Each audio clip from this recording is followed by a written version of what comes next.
ирхэн үзэгчтэй Улаанбаатар хотод 21 цаг 40 минут болж байна. Би Монгол тайртай нэвтрүүлэг үзэгч та бүхэнд шууд хүрэхээр студид одоо бэлэн болоод байна. Ингээд студид ирсэн эрхэм зочдтой танилцуулъя. За манай нэвтрүүлгийн байнгын зочин онгоцоор яриул манай 2 дахь нэвтрүүлэгч хөтлөгч Гумар Ахмад ирсэн. Оройн зүрх Гумар Ахмад. За манай нэвтрүүлэгт өнөөдөр 2 эрхэм шин зочин ирсэн байгаа. Тэгэхээр Турк улсын иргэн Мехмед Элчи оройн зүрхтэй. Нэвтрүүлэгтээ тавтаамаар. Баярлалаа. За өвөр Монголын өөртөө засах орны иргэн.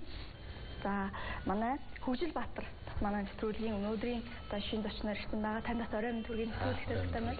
За өнөөдөр бид хэдийн хөрөлдөгчд бол уламжлал ёс орныг сэдвийн дагуу бүгдээрээ ярилцсан. Тэгээд би Монгол тайртай гэдэг энэ нэвтрүүлгийн нэг гол зорилго бол Монгол ур соёлыг өөрөөрөө сонирхоод өөрөөрөө дамжуулан бас цааш түгээж байгаа юм эрхмүүдийг олж уулзаж тэдний амьдралтай бас танилцах бидний гол зорилго.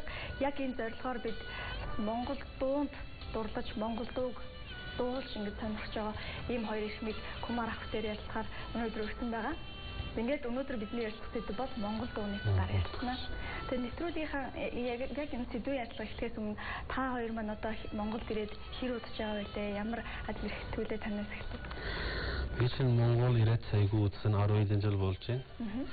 Тэгээд Монгол чинь айгүй сонирхолтой байгаа учраас ер нь энэ байх айгүй баяртай байна. За миний би Монгол улсад Улаанбаатар хотод ирээд 20 хонж байна. За ирсэн зорилго гэх юм бол Монгол томондоо нийслэлчүүдээ уран бүтээлийн тоглолтоо өргөн барья гэдэг хүсэл мөрөөдөлтэй ирсэн. Тоглолт маань одоо өнгөрсөн бүтэн сайн амжилттай сайхан болсоо. Мехмед Элчи та Монголд одоо яг ямар ажил хийж байгаа вэ? Би Монголд эмпати компанидаар ажилладаг. Ер нь эмпати сургуулиуд гэж тэгээд 20 хэдэн жил Монголд үйл ажиллагаа явуулж байгаа сургуулиуд байдаг. Тэр сургууль дээр одоо төв компанидаар удирдлагаар ажиллаж байгаа юм байна.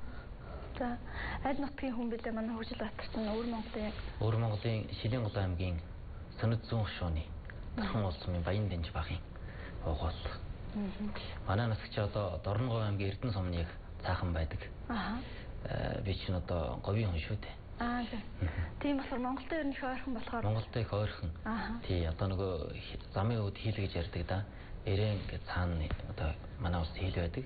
Эрээнээс их ойрхон байдаг манай гэр.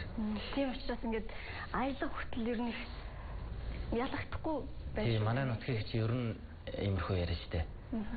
Төв халах аялалтаа их ойрхон.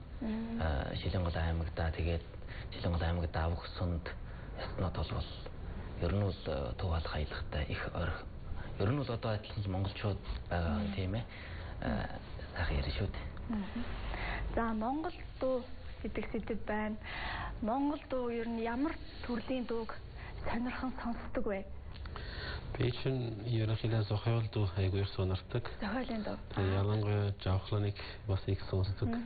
Бас Жавхлангийн дуу бас зарим жижиг концерт сургуулийн үйл ажиллагаанд бас хэд удаа бас дуудсан. Айгүй их сонирхолтой айгүй гоё байна. Жавхлангийн дуу чинь яг надад харагч байгаа. Тэр өвөр Монгол дуу гэдээ ярихаараа Монгол дуутай ер нь нэлээд төстэй байх тий. Яг одоо аяын хувьд ялгаатай байх уу, дуулалтаараа ялгаатай байх уу? Ер нь Монгол дуу, өвөр Монгол дуу хоёрын ялгаа гэж ер нь бий юу?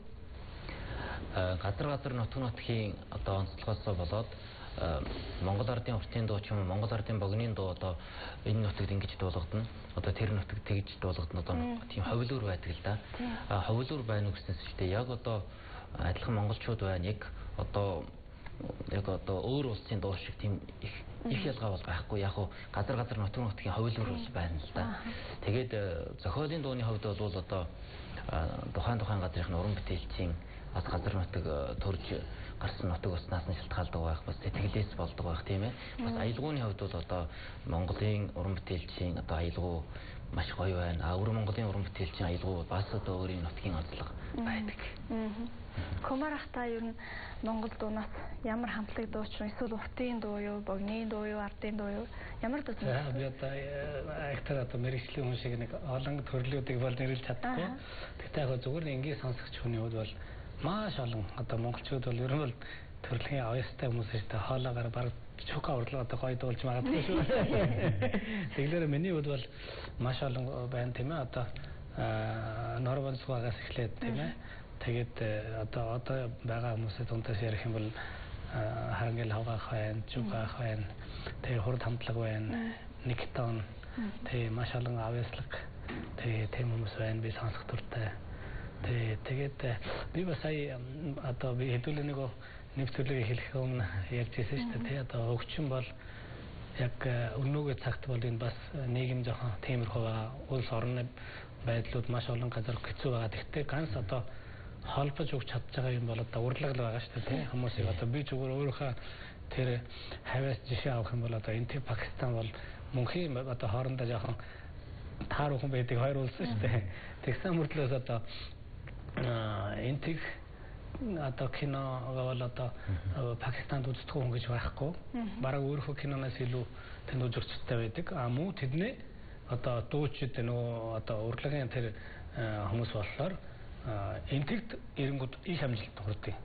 Тэгэхээр ард түмэн энтэг ард түмэн бас тэднийг их сайхнаар тэр авьяасыг одоо хөлөж авчна гэсэн үг. Тэгэхээр одоо ганц яг үнэн хэлэхэд энтэг Пакистаны оронд бол одоо холбож өгч байгаа ганц үлдсэн байгаа гүүр гэвэл одоо энэ л байгаа даа. Уг нь бол бас ялгаагаар нэг улс 1947 онд нэг байсан. Тэгэхээр яг тэрэн шиг одоо өвөр монголчуудын одоо гар монголчуудын хооронд одоо мэдээж энтэг Пакистан шиг тийм хэцүү харилцаа байхгүй, сайхан харилцаа байна. Тэгтээ тэрнээс гадна одоо Монгол одоо би зүгээр хааганц бас дээр үед нөгөө сонсч хахад мэдэрээ сонсч хахад бас Монголын одоо хамтлагууд нөгөө өвөр Монгол руу нөгөө тоглолт хийх гэж явдсан шүү дээ. Одоо хурд хамтлаг явж байна тийм ээ гэх мэтлэнгээр тийм үү. Тэгэхээр одоо юунаас өвөр Монголоос одоо тийм урлагийн салбарын хүмүүс Монгол зах зээлдээ гарыг гэдэг юм уу тийм ээ. Одоо юм тийм зорилго байдгүй ер нь тэрийг зах зээл талаас үздэг юм уу эсвэл ах дүүнэртэй эцэг ах дүүнэртэй нэг өөрийнхөө урлагаа хугаалцъя гэсэн сэтгэлээр яадаг. Ер нь бол хамгийн анх манай өвөр Монголын Төвхөх хотод Монголын одоо рок попын алтан үеийн уран бүтээлч гэж ярьдаг. Одоо соёл эрдэнэ хамтлагийн одоо алдартай сайхан уран бүтээлчд ах нар маань тэгээд энэ хамтлагийн уран бүтээлчд очиж өвөр Монголд хамгийн анх тоглолт хийж тэгээд энэ тоглолтыг манай өвөр Монголын уран бүтээлчд маань үзэж одоо рок pop гэж одоо ийм гайхалтай сайхан урлаг дэрсэн Монгол одоо рок pop гэж ийм гайхалтай сайхан урлаг байдгийн байна гэж одоо Монголын уран бүтээлчдийг харж үзэж тийм ээ өөр Монголын рок попын түүх эхэлж ирсэн юм байна лээ. Би бас одоо ах нараасаа сонсч байсан. Яг тэрүүн шиг бид нар ч гэсэн одоо надаар ингэж жишээлхэд би чинь яг Дорногой аймгийн Эрдэнэ сумныг цаанах нь байдаг хилд байдаг учраас багасаа Монголын радиогаар одоо Монголын алтан үеийн алдартай сайхан дуучдын одоо алдаршуулах юм бол Монгол улсын ардын жиргшин Гомбын Төм Дэмбэрэл асан, за Пэлжээгийн Адар Сүрэн асан, тэгээд одоо Гавьяач жиргшин Улсын Орших багш сүүлийн үед одоо алдартай сайхан дуучид Сэрэн Чимэлгээд олон сайхан дуучдын дууг бол сонсож өссөн юм нэг залуу байна. Тэгээд яг тэрнтэй адилаар Монголынхан олон сайхан уран бүтээлчдийн дууг одоо өвөр монголчууд маань сонсож тэр өвөр Монголын уран бүтээлчд өвөр Монголын залуу дуучид маань сонсож одоо бас эрч хүч авч энерги авч тийм ээ. Одоо Монгол дууг одоо ингэж дуулвал үнэхээр одоо хүний сэтгэл төрдөг юм байна. Монгол дууны одоо гайхамшиг нь энэ байдаг юм байна гэдгийг мэдэрч бас өөрийгөө ингэж дуу хураараа мэдрэмжээр авьяас хэлгээрээ гэж сэнгэлж явдаг гэж боддог. Сая ахын асуусан одоо аж ахуй талаасаа юу эсвэл монголчуудаа элгийн садандан дууга өргөн барья гэдэг хүсэл мөрөөдлөөрөө гэдэг шиг өөр монголчууд бол өөр Монголын уран бүтээлчд бол бас Монгол их орондоо ирж уран бүтээлийн тоглолтоо хий гэдэг юм уу Монгол ахын дүүстэй сайхан дууга өргөн барья гэдэг ийм мөрөөдөлтэй уран бүтээлчд харин байдаг.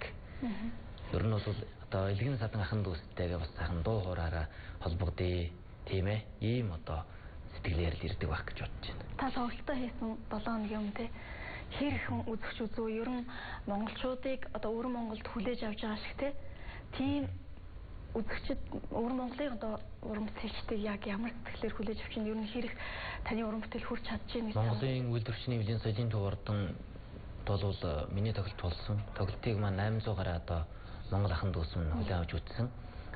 Энэ үзэгчдийн дунд бол Монгол улсад одоо ажиллаж амьдарч байгаа өвөр монголчууд оюутад бол байсан. Гэхдээ одоо ихэнхий тооны хүмүүс бол манай Монгол улсын аав ээж ахын дүүс байсан.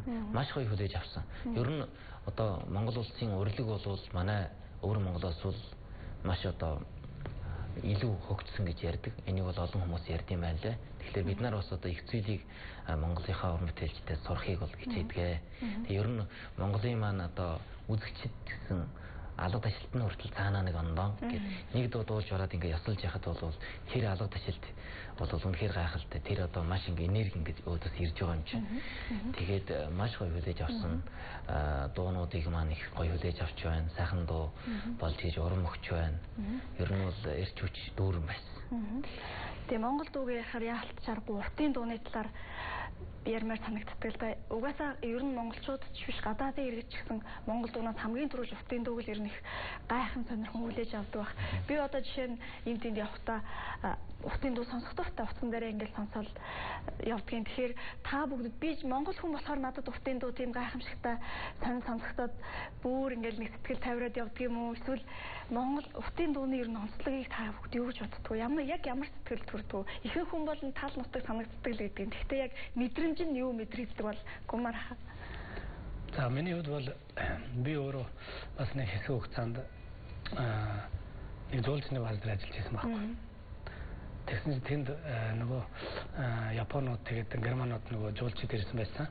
Тэгээ анхны тэм яг амьдар нөгөө яг урдын дуугаа сонсох тийм боломж тэнд олсон байхгүй. Нэргүй тэгээ одоо хавьяаслаг тэм дууж настай ихч байсан. Би бол тэрнээс мэдгүй байсан. Бас нөгөө өөрөө галзуухан зурладаг байсан болтой бас. Тэгэхээр тэр бол миний хувьд яг үнэ хэлэхэд амьдралд анх удаа тэр хөгжмнаас тийм мэдрэмжийг авч чадсан байхгүй. Бараг тэр нөгөө тэр ресторан дотор тоглолт болсон байхгүй. Ресторан дандаа шилтэй нөгөө цонх нь дандаа шилтэй тэгээ нөгөө хээр харагдчихна. Тэгээ яг тэр орчныг одоо бас би үгээр илэрхийлж чадахгүй байл та. Тэгэхээр бараг нөгөө хоол хийх хамартаад гүлглээ зогсоод тийм тэгэхээр энэ бол хөгжмөний хэл байхгүй гэдэг үн байдаг баха.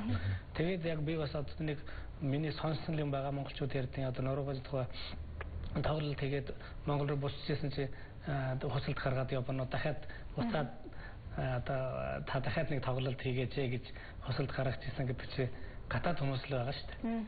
Тэгэхээр энэ бол би бол зүгээр Монголын газар нутгийн хэлэнд баригдахгүй тийм том одоо юм болоо л гэж боддог. Танд яг ямар мэдрэмж төрөх вэ? Би бас айгүй сонирхолтой гэж бодож байгаа. Ер нь ямар улсынх хаанаас байвал хамаагүй тэр Монгол дуу сонсоод ялангуяа таны урдын дуу юм уу хүмүүс юм уу эсвэл азохиал юм уу тэрийг сонсоод сонирхох гэж хүн бараг байхгүй. Тэр заавал сонирхно гэж би бодож байна. Ологийн байдлаар миний санаа бол энийг арай бас дэлхийн даяар бас мэдэгдэх хэрэгтэй гэж би бодож байна. Ерөн сүүлийнхэн үед бас нэмээд явж байгаа айгүй гайгүй болж байгаа юм. Тэгтээ тэрийг бүр ямар нэг дэмжлэг олох юм уу тэрийг олоод хаанаас байвал тийм ээ тэрийг олсны дараа тэрийг дэлхийн бүр айгүй нээлттэй болгох хэрэгтэй гэж би бодож байна. Ологийн байдлаар Монголдор ягаад нэг Gangnam Style шиг нэг дуу гаргаад тийм ээ улс бүр ерөг тэрийг сонсдоггүй. Тэгээд хаач явах юм байвал тэр дуугийг сонсох юм байвал бүр сонирхолтой болно. Хүмүүс нөгөө тэр уртлын дуугийг сонсохдоо бас айгүй их заримдаа түүхэн рүү ороод заримдаа ологийн байдалтай яваад заримдаа өөрийнхөө сэтгэлээсээ бүр дотроо байгаа юмнуудыг гаргаад айгүй гоё болдог гэж би бодож байна. За таны түрүү ингэж ярьж байхад Монгол түмэнд их дуугаа сонсох их дуртай сэтгэлээсээ ярьлаа л да. Тэр яг нэвтрүүлгийн дундуур бат та бидэнд нэг ая бариач гэв. Тэгэлгүй яах вэ? Ер нь одоо би бодож явдаг. Монгол түмэнд дуу хоорой өргөн барина гэдэг бол ямар их ховз яваа гэж монголчууд маань маш одоо их эрч хүчтэй алга ташилтаар үлгийдэж авдаг л да. Тэгээд бас энэ сайхан нэвтрүүлэгт оролцож та бүхэнтэйгээ бас ингэж хамгийн ойр зайд сууж ярьж байгаад их одоо бахархаж байна. Аялгау гэхээр дүүрэн жаргыг сая тоглолтоор нэрлсэн энэ дууга өргөн барь шүлгийн одоо өөрөө өчиж аялгауг нь Монгол улсын соёлын тэргүүний ажилтан Боён дэлгэрийн продюсер гэж ах маань зохиож өгсөн юм байт. За Хурраарэмэ дэх гэгэн орчлондоо хөвхөн заяагаар учирсан чамтайгаан хууртай дуутай тэнүүхэн орчлондоо хослон суугаад жаргыг хоёулаан амин сэтгэлээ сүлжижиллсэд аштиродор ханялсим хоёулаан алгхан хорвог зөөлчи аргатаад аялгоо гişгээр дүүрэн жаргидаа. За Нэр ястаа сайхан дуулах юм аа. Яг л үн төлбөрөөр тоглоод үзлээ шүү. Тий. Ер нь бол нэг энтэй зөөрөг байдаг шүү дээ. Одоо баяртай үед хүний яриан одоо дууны нэг дуугээд нэг тодорхойлт байхгүй юу? Баяртай яриаг дуу гэж нэрлэдэг. Баяртай алхмыг бүжиг гэж нэрлэдэг. Тэгэхээр энэ одоо яг үнэ хэлгээд бол энэ орчныг айгуу чинэгжүүлж байгаа. Бидний чинэгжүүлж байгаа. Монгол дуу ингээд судлаачид ингээд бичсэн байна. Монголчууд ерөөсөө дуундаа ахуйгаа их дуулдаг. Монголын дуу, уртын дуу, ардын дуу, тэгээд одоо хоршоо дуу ингээд ийм дуунууд ингээд судлаад үзэх юм бол монголчуудын түүхийг ойлгож болно. Тухайн нийгэм, тухайн ахуйгаа байнга дуулдаг байсан. Одоо жишээ нь ардын дуу, тухайн үе зохиогдсон ардын дуунаас тэр үеийн хүмүүс юу өмсөж хэрэглэж байсан, сэтгхүүн ер нь ямар байсан, нийгэм нь ямар байсан гэд бүх зүйлийг харж болдог гэд ингээд ярьжсэн. Тэгээ хэвчлэн монгол дуунууд маш байгалийн тухай, байгаль одоо өөрийн нутгийн тухай, ээжийн тухай гэд олон сэдвтэй байдаг л да. Тэгээд жишээ нь энтгэх дуу, турк дуу, өөр монгол дуунууд юун тухай их өгүүлдэг юм бэ? За энтгэх дуугаар их юм дандаа хайр ижилдэг. Будшгүй. Гудамж мund дандаа дуулаад тэгсэн мэт амьдрал дээр тэр хайр нь хаанаа би харддаггүй. Ер нь бол яг хөтэ энтгэх яг хөгжмийн салбар ярих юм бол хэд нөгөө одоо 8 тал руу орсон. Хэд 8 одоо Монголд бол яг хөтэ бас өөрөө өрөн бүтээлийг зарыг борлуулах амьдралаа залгаж явж байгаа тэр буруу гэж байгаа юм биш. Тэгтээ нөгөө хэд юу яасан гэдэг чинь авьяасаар биш мөнгөтэй нэг нөхөрөн гарч ирээд тэгээд студидад одоо мөнгө төлөөд ургаа тэр цаана хүнтэй одоо сонсох дуртай байна уу дургу байна хамаагүй нэг юм гаргаад ирдэг. Техник хөгжсөн үед тэрний хоолой бараг 25%, 75% цаад тэр одоо тэр зохицуулдаг хүний юу гэдэг найруулагч гэдэг юм би сайн мэдэхгүй л та. Тэр хүн бараг ажлыг үүсдэг. Жохон тэм тал руугаа их орсон. Тэгтээ яг бас нөгөө одоо энэ төр чинь яг үнэ хэлэхэд дотроо бас нэг бяцхан дэлхийн маягийн байгаа шүү дээ. Дотроо 500 хэд хэлтэй, аялагтай нөгөө тэгэхээр нутгийн өөр гэсэн тэр нутгийн дуунууд байна л та. Тэрийг одоо хадгалж яваа хүмүүс бол яг үнэ хэлэхэд яг дээгүүр гарч ирж чадахгүй. Одоо Болливуд ер нь өдөртөж явж байгаа байхгүй юу. Тэгээ Болливуд л одоо хэдэрхий одоо нэг коммершал болсон байгаа байхгүй юу. Харилцаа 8-ны санаатай болсон байгаа байхгүй юу. Турк дууны онцлог ер нь юу вэ? Монгол дуунаас ялгаатай. Турк дуу чинь бас янз байдаг. Тэрэн дотор яг Монголын артын дуу зохиол шиг дуунууд их байдаг. Тэр чинь яг бас монгол шиг яг амьдралын тухай ер нь яг тэр тухайн үед хүмүүс яаж амьдардаг, яаж харамсалтай, яаж баяртай болдог. Тэр нарын тухай их дуунууд байдаг. Бас монгол шиг ээжийн тухай бас их дуу ер нь байдаг. Арайсойхон байдаг бас манай сарвал. Тэгээд нэг тал нь бас арабеск гэж Тэс жоохон юм оруулсан дуунууд бас их байдаг. Тэр дандаа харамслахын талаар тэр айгу сони дуунууд бас байдаг. Асуух үед дандаа Европоос pop маягаар айгу их дуу орж ирсэн. Тэр дандаа хайрын тухай яг дэлхийн соёл шиг тэгээд түргүүд бас холбоотой орж ирсэн. Тийм байдаг. Монгол дуу дуулахад ингээд тодорхой мэдрэмж шаарддаг. Нэг тусгай манайх дээлний тухай ярьжсэн чинь манай нэг зочин хэлжсэн. Монгол дээлийг өмсчөөд хамаагүй алхаад байвал утгагүй. Тэгэхээр Монгол дээлийг өмсөн бол яг л Монгол хүн шиг л аялж байгаа гэж хэлжсэн. Тэгэхээр Монгол дуу дуулахад нэг тодорхой мэдрэмж тусгай тийм юу шаарддаг ер нь? Би бол боддог. Монгол дуу бол тэр чигээрээ одоо сэтгэлийн гэдэг чинь ер нь бол мэдрэмжийн гэсэн үг шүү дээ. Монгол хүн байна. Төрж өссөн нутаг усаа бодох ёстой, аав ээжээ бодох ёстой, элгэн саднаан одоо ханаа хайран бодох ёстой. Одоо энэ Монгол ахуйгаа бодож ээж мөн дуулж байгаа дууныхаа шүлгийг сайн ойлгож ээж үнэхээр одоо сайхан агуу сайхан сэтгэлээр дуугаад болдог болов уу гэж ингэж боддог л доо. Тэгэхээр ялчхан мэдрэмж юм байгаа үстэй тийм ээ. Монголд сурахад хэцүү юу? Ер нь сурах хэцүү биш. Тэгтээ айгу бас дуулахта хэрвээ сэтгэлээрээ дуулах юм байвал бүр бас амархан болдог. Ойлгох юм байвал бас арай илүү. Тэгтээ хоолойг нь бас яг монголчууд оруулах ялангуяа артын төмөд жоохон хэцүү байна. Яг монголчууд дуулыг айгу хаалганы жоохон өөр байдаг ер нь. Муштай байна. Бид нар нөгөө нэг нэвтрүүлгээ хийх гээд бас энэхэн хаваар л ярьлаа л да.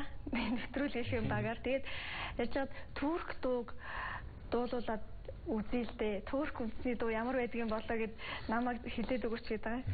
Турк дуу дуулаа. Дуулж болно. Нэг турк дуулаад юу явууч. Яг уган сайн сэжлээгүй дуу. Тийм учраас жоохон юу авъя. Зүгээр бидний ойлгохгүй. Тад бород болсон. Та сүүлээс нэг алдартай дуу байдаг. Тэрийг би өөрийнхөө боломжоор дүүчингийн дараа дуулах бас айгүй хэцүү байна. Дүүчин биш учраас ахнаа тэрийг хэлжээ. Ben yoruldum hayat, gelme üstüme. Diz çöktüm dünyanın namert yüzüne. Gözümden gönlümden düşen düşene. Bu öksüz başıma gözdağı verme. Gözümden gönlümden düşen düşene.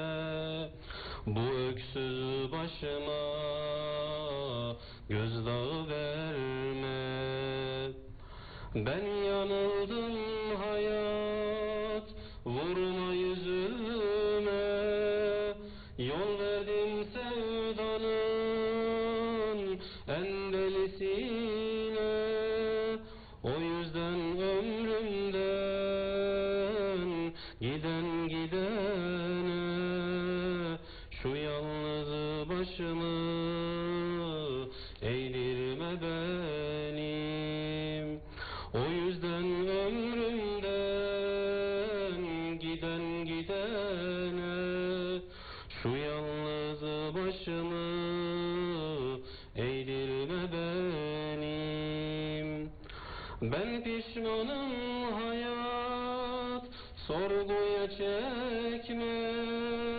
Dilersen infaz et, kâr etmez dinime.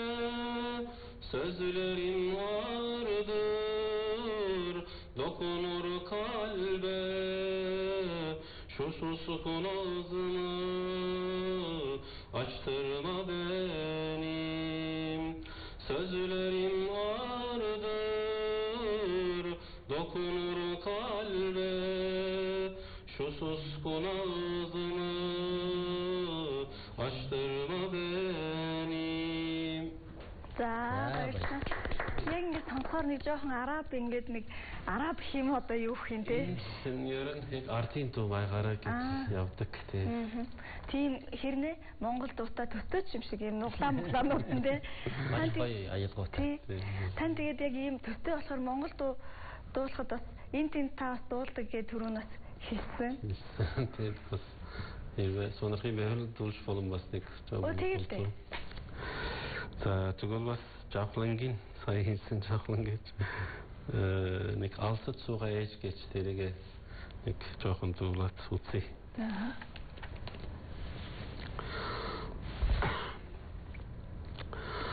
Sumi khizeri kilent gige anirlat. Susukli khiner khent ej min bodok dına. Huge iringe suğu orğut Usle çiltil alsı kişi tecep Alsıdı suğa ecimin Amin hayrta şutun min bile Zadretin gört olun zamkırına Zeldir hinerhin ecmin boduklu Argılın soğan sağabuler Anes haçıltı elsek şu seçmide Alsıdı suğa ecimin Amin harte şuten min bile За баярлалаа. За баярлалаа. Та яагаад энэ дуу сонгов? Ер нь яагаад бас ээжийн тухай тэгээд би бас ээжээ санаад тэгээд өнөөдөр ээжтэй бас мен түргэхсэрээ энэ дууг өгөн дуусан. Туркд байгаа юм Монголд байгаа юм. Туркд байгаа. Эндээс бас мен түргэх. Үтсийн аа юм.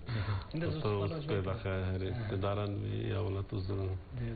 Тэгээд YouTube-ээр тавьчих. Тэгээ. Манай өөр монголчууд бол одоо шууд үзэж байгаа гэсэн тий. Шууд үзэж байгаа. Манайхан ч одоо дидишээр Монголын одоо олон цовгийг үзэн харна шүү дээ. Тэгээ Монгол дуучтай, Монгол одоо соёл урлагаа одоо яг гэрийнхэн авдар дээрээсээ хараад тийм манай өөр монголчууд ингээ Монголын тухай ярихаар айгүй гоё ярих юм. Нэг тийм айгүй тийм халуун сэтгэлтэй ярьдаг. Тэгээ таны яриаг ингээ сонсож байхад тэр монгол үгийг сонгож хэлж байгаа тэр үгнүүд нь айгүй тийм хүндэтгэлийн үг гэж хэрэгжилж байгаа надаас та үнэхээр сайхан санагч. Хэлийн цаанаа байгаа. Бид нар чинь ер нь бол Монгол ахын дүүстэй их хайртай. Тэгээд ер нь бол бас энэ хил залгаа амьдарч байгаа одоо өөр монголчууд дотор Монгол одоо хамаатан дур садан байдаг юм одоо хүмүүс их олон байдаг юм байна. Тий одоо жишээ нь Дорногов аймаг гэм үү, Сүхбаатар юм уу, Доронтой аймаг гэм үү тийм ээ. Тэгээ Холон бойрын, тэгээд Шилийн голын тэгээ олон монголчуудын хамаатан дур саднууд их олон байдаг юм байна. Тэгээд манай дэдүүд одоо ээжийн талд бас энэ дарган годомтой юм байна лээ. Тэгээд манай гүшээж одоо эмээ гэж ярьдаг. Манай гүшээж энэ төр байхдаа бол тааныхан дээжийг сүүнийхэн цацлыг бол хойшооноо өргөдөг. Дээдүүлийнхээ нутагт өргөж байна гэж ингэж өргөдөг байсан байл л дээ. Одоо манай ээж, манай ахмадууд ярьдаг. Тэгэхээр бол одоо элгэн Монгол томдоо бол язгааргүй хайртай. Нэг ялангуяа нур ахын хэлсэн шиг одоо энэ утга урлаг дуу хоор бол одоо бид үүдийн алтан аганаас болж байна гэж тийм ээ. Дуу хоораараа өрхөн байна гэдэг бол бас өв соёл, утга соёлаараа өрхөн байна гэдэг үг шүү дээ.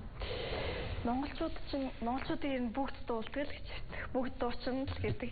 Тэгээ би бүгд дуучин гэдэг бас юу л бол гэхдээ зүгээр ямар утгаар нь хэлж ийм гэхээр бүгд бүүвэн дуу сонсож өсдөг. Бүүвэн дуу сонсож өссөн хүн бол сайхан сэтгэлтэй, хүнийг хайрлаж мэддэг. Тийм их айдуу зөөсөн тийм сайхан хүн болж төлөвшдөг гэж ингэж ярьдаг. Өөр монголчууд ер нь бүүвэн дуу аялах уу? Бүүвэн дуу аялалгүй яах вэ? Тэгээ манайхан ч одоо бүүвэн дууга аялна. Ер нь одоо сая таны хэлдэг шиг 3 монгол хүн явж явал нэг нь дууч, нэг нь хуурч, нэг нь уургач байдаг гэж ярьдаг тийм ээ. Тэрүүн шиг одоо манайханд бол одоо хүүхдээ сайхан буувайлж бүүвэн дуул сайхан унтуулдаг тийм ээ. Харагддаг. Тэгээд ер нь одоо монгол хүн чинь олон янзын сайхан дуу хуур байна шүү дээ. Одоо бүүвэн дуу байна. Тэгээд уртын дуу, ардын дуу. Тэгээд одоо хүнэн буу болохоос гадна бас малыг хүртэл дуулаж уяраадаг. Одоо чинь хавар болж ин манайхан ч одоо яг төл тосоод их яар байгаа. Тэгэхээр нөгөө тойгийн дуу, чойгийн дуу гэж ярьдаг тийм ээ. Тойглон гэж ярьдаг. Одоо малаан хүртэл дуулаж уяраадаг. Маш мундаг. Тэгэхээр бол одоо дуугаар бол үнэхээр гайхамшигтай гэж яас бодон бахархдаг байхгүй. Би бас яг таны хэлсэнийг яригэж бодож байсан юм. Хаач нэг хэдэн монголчтой хамт нэг юм явахдаа машин дотор юм уу эсвэл зүгээр аялах явахдаа юм уу алхах явахдаа юм хамаагүй. Тэгээд айгүй дуулах сонирхолтой байна. Би бас тэрийг айгүй сонирхдаг хэрэг гоё гэж боддог. Дандаа тэгээд баяртай тэгээд сайхан санаагаар тэгээд тэгж явдаг юм байна. Саяхны нэг юм судалгаа гэх юм уу эсвэл нэг экспертийн мэдээ гарсан байсан. Тэр хүмүүслэгтээ одоо энэ 21-р зуунд улс орнууд хүний тоогоороо өрсөлдөх биш. Одоо юу гэдгийг олон сая тэрбум хүнтэй орн бол давуу тал биш. Харин цөөхөн хүнтэй ч гэсэн нэг хүний потенциал нь яаж гарч байгаа гэдгээс шалтгаалаад тухайн орныг одоо үнэлдэг, тухайн орн бол хөгжих боломжтой гэж үздэг юм байна. Тэгээд монголчууд хэдийгээр 3 сая ч гэсэн сая зөндөө олон сайн мэдээнүүд бас байна. Олимпийн манаач их олон медальтнуудтай хүнийхээ тоотой харьцуулах. Тэгээд дээр нь бас Нодны жишээ сайн өнгөрсөн медаль чинь энтэг Монгол тоогоор нэг адилхан байсан шүү дээ. 1.4 тэрбум хүн 3 сая хүн ичмээр юм. Тэр манайх бас баг Монголд тэнцсээр юм. Бид нар ч бас одоо яаж өөр Монголд байгаа ч гэсэн Монгол одоо телевиз, цэвэрлэн мэдээлэлээр Монголынхаа өрлөг соёлыг, спортыг байнга анхааран шүүдэг. Монголынхаа улсын баяр наадмыг үзэн, цагаан сэрийн барилдаанаа үзэн, Олимпийн аваргуудаа үзэн тэгээд Монголд бас одоо ийм гой аваргууд гарч ирж байна гэж ер нь бол өөр монголчууд мэдээлэлтэй байдаг. Тэгээд энийг яагаад ирсэн бэ гэвэл бид хэднийг бахархах зүйлгүй байгаа юм шиг сэтгэл заримдаа төрөөд байдаг. Тэгэд бид нар монголчууд ч одоо яг дуугаар ихэд л одоо миний бодлоор энэ хошоо дуу, ардын дуу, ам дамжин яригцсан дуунуудыг ингээ хараад хахад тийм хүмүүс ерөөсөө бие биендээ ууралсан уураа хүртэл хэрэлдэж гаргадаггүй байсан юм шиг байгаа байхгүй юу. Зарим дуунууд чи ингээд ардын дуунууд чи ингээд дуулахаар одоо хүсээгүй хүнтэй одоо жишээ нь хурмаа ихчээлээ гэж бодох тий цагаан торгон цамцыг хиндэж гэж оюутаа тал буурал хүнтэй насыг яаж барах вэ гэдэг юм тий дуундаа хүртэл ингээд шингээгээд тэгээд одоо эх орны сэдвтэй дуу гэхэд чинь тэр эх орн өөрийнхөө төрсөн нутгийн тухайд хүн дуулахдаа заавал тэр төрсөн нутгийг хайрлаж яадаг байхгүй дүүгээрээ байгаль дэлхийд хайртай юм хүнийг бэлтжээдэг гэх мэтлэн энэ их агуу их соёлтой орон учраас өнөөдөр бол бие Монгол хайртай гэдэг нэвтрүүлгийн нэг дугаар нь заавал энэ монголчуудын өв соёлын тухай байх ёстой гэж ингэж тийм бодож байгаа юм. Ер нь өргөлжлээ бидний цаа одоо ярианы цаа дуудаг нь бол Монголын талаараа сайхан л хөссөн зүйл байдаг шүү дээ. Зөвхөн өнөөдрөө дугаар гэхгүй. Гэхгүй ер нь тийм. Тий. Хэдийгээр шүүмжилж байгаа боловч яг цаана бол яг тэр сайн юмнууд ихтэй тэргүй хүний нүдэнд ил тод харагддаг байхгүй юу? Тий. Тэр бол хинч ярьсан яриагүй ялгаа байхгүй. Тий. Тэгээд дээр үе ардын дууч болог одоо энэ цагийн энэ зохиолын дуунууч болог дээр үе ардын дууч гэсэн ямар нэг хүн зохиосон байж таараа тийм ээ. Тэгээд нэг уран бүтээл зохиогоод тэр нь одоо амнаас ам дамжин дуулгадаад одоо шүлэг нь улам сайхан тунгагдаад одоо мундаг болоод аялгау нь улам одоо гайхамшигтай сайхан болоод ингээд өнөө болтол дуулгадаад ирсэн байж таараа шүү дээ. Тэгэхээр би бодохдоо дуу хоор гэдэг бол одоо тухайн хүний одоо бодсон санснаа илэрхийлэх одоо манай өвөр Монголд гэсэн адилхан Монгол учраас хувилуур байна уу гэснээс шүү дээ. Дуу нь бол адилхан шүү дээ. Ая дангийн хувьд арай өөр дуулгадаад явдаг. Уртын дуу гэхэд бодол солон хөрөн гэж уртын дуу байдаг шүү дээ. За энэ уртын дуу бол Монголд бол төв алх хайлгаар арай өөр янзаар дуулж явахад манай өвөр Монголд бол бас өөрийнхөө онцлогоор дуулдаг. За тэр зам сүндэд энэ намбар донжоор дуулжийнэхэд үзэмчэнд арай өөр янзаар дуулах жишээний. Тэгэхээр бол Монгол ардын дуу гэдэг бол газар нутагт л өөр өөрийн хууль өртөө байдаг юм шиг байна. Тэгээд бас тухайн ард түмний үзэл бодлын илэрхийлэл байдаг юм шиг байна.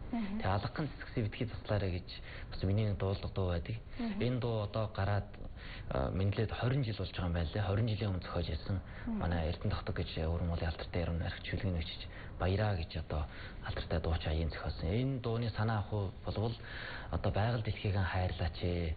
Байгаль дэлхийг хайрлахын учраас одоо алгахын цэцгсийн хүртэл битгий таслаарэ. Цэцгэн дээр хүртэл битгий гიშгэж яваарэ. Тийм ээ. Ийм одоо сайхан санаа авахтай одоо өвөр Монголд 20 жилийн өмнө зохиогч ирсэн юм байна. Тэгэхээр дуу гэдэг бол бас уран бүтээлчийн үзэл бодлын илэрхийлэл байдаг. Эргээд бас ард түмнээ сайхан гэж зөв зам руу тийм ээ зөв сайхан сэтгэл рүү гэж урайлан дууддаг ийм гайхамшигтай зүйл байдаг болоо гэж боддог шүү дээ. Яг тийм шүү.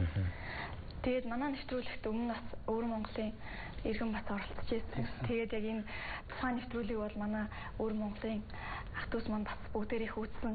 Сэтгэлдээ ч гэсэн бидний рүү илгээсэн. Ер нь бие Монгол хайртай нэвтрүүлгийг ер нь гадаад амьдарч байгаа монголчууд болоод яг одоо их нутгаасаа хол байгаа эсвэл одоо Монголд удаан амьдарч ягаад гадагшаа буцаад явсан юм хүмүүс их үздэг. Тэгээ манай нэвтрүүлэгт маш их сэтгэлээ бичдэг. Бид нар бас дараагийн дугаарууд дээр яг энэ амьд одоо нэвтрүүлэг маань явдаг учраас Facebook-ээр юм уу одоо бусад одоо сошиал нэвтрүүлгүүдээр сошиал одоо ертөнцөөр дамжуулаад та бүхний асуултыг одоо манай байнгын зочдод тавих шууд ингэж хүрэх юм хэлбэрээр бас явах ийм яриа бас яригдж байгаа. Тэгэхээр мөн одоо энэ нэвтрүүлгийг үзээд манай өөр Монголоос ирсэн манай зочин байна бол манай нэвтрүүлэгт өөрөө хамтсан дээ. Тэгээд бид нараас урилга өгчингөд оролцуулж байгаа. Яг энэ байдлаар бас тий. Яг энэ байдлаар одоо манай нэвтрүүлэгт оролцохыг хүссэн. Монголоор ярьдаг, монгол соёлыг хадгалж өөрөөрөө дамжуулж одоо бусдад түгээж байгаа юм хүмүүсээ бас манай нэвтрүүлгийг зориороо бид бас манай хаалга нийтлэлтэй шүү гэдгийг бас хэлье. Тэгээд таныг одоо өөр монголчууд шууд үзэж байгаа гэдэг яг нэвтрүүлэг эхлэхийн өмнөөс уцаар тань руу яриад байсан. Тэгэхээр танд бас одоо бас боломж олгоод өөрийн нутгийн дуугаас юм уу нэг дуу ая барихыг хүсье. За маш их баярлалаа. MNS телевизтэйгээ 2013 онд хамгийн анх холбогдож байсан. Монголын алдарт дуучин Бэлжиг Адар сүр ахсны мэндэлсний ойн баяр зориулсан том тоглолтын дээр танай телевизтэй хамт олгоочж мэдээ хийсэн байна лээ. Тэр үед одоо анх энэ телевизтэй танилцж байлаа. Тэгээд ер нь би Монгол тайртай нэвтрүүлгээ болвол би байнга үздэг үзэгчийн нэг. Тэгээд өмнө нь бас манай ахнаар өөр Монгол уран бүтээлж орж ирснийг би үзээд бас бахархаж байсан. Тэгээд бас та бүхэнд бас санал тавьж оролцох боломж байна. Дуу хоорынхаа талаар бас ярьж хөөрье гэдэг саналын сайхан хүлээж авсанд их баяртай байна. Тэгээ манай нутгийн ардын дуу болвол ардын богино дуунууд бол ер нь одоо монголчуудынхаа дуулдаг дуунуудтай бараг адилхан шүү дээ. Жишээ нь одоо талын том толгой ч юм уу, гангуу хул ч юм уу тийм ээ бүрэл одоо адилхан дуулагдана. Тийм учраас би Монгол ардын богино дуу буюу өөр Монголд хорчин ардын дуу гэдэг ингэж хэлэгддэг. Тоглолжийн уул гэдэг дууг дуулчихъя. Баруун талаас нь үзэхлээрээ хөө бахархалтай сайхан тоглолжийн уулаа хөө барс болоод ирвэс хоёр нөхөө байдч баймар тоглолжийн уулаа хөө зүүн талаас нь үзэхлээрээ хөө зүйтэй сайхан тоглолжийн уулаа хөө зүйливрийн цэцэг хуарна хөө зүйчлэн ургамаар тоглолжийн уулаа хөө зүйливрийн цэцэг хуарна хөө дэлгэрэн ургамаар тоглолжийн уулаа хөө.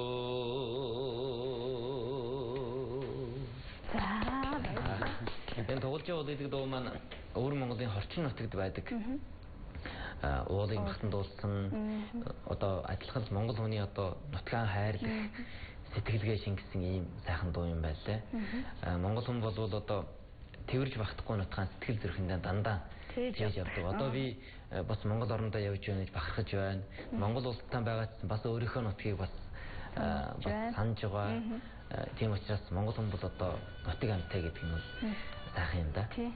За ингээд нэвтрүүлгийн маань цаг өндөрлж явах шиг байна. Би ер нь аюур ахтай нэг удаа Орос Монголын харилцааны тухай ярьж байсан. Тэгэхэд аюур ах орсуудтай дээд хэмжээнд ярилцахыг хүсвэл Оросын уран зохиолыг уншсан байх хэрэгтэй гэж ярьдаг. Харин миний бодлоор монголчуудтай харьцахыг монголчуудын мөн чанарыг ойлгохыг гэвэл дуунд нь илүү орох хэрэгтэй болов уу гэж би боддог. Ингээд энэ соёлыг өөрөөрөө тээж өөрөө судалж ингэж бас бусдад сурталчилж байгаа та бүхэнд маш их баярлалаа. Ажлын уран бүтээлийн өндөр амжилт хүсье. За баярлалаа. Үзэгчдээ баярлалаа. Үзэгчдээ бидэнтэй хамт байсан баярлалаа. Өчиг сайхан өнгөрөөрэй. Эрхтэн сонсогч баярлалаа.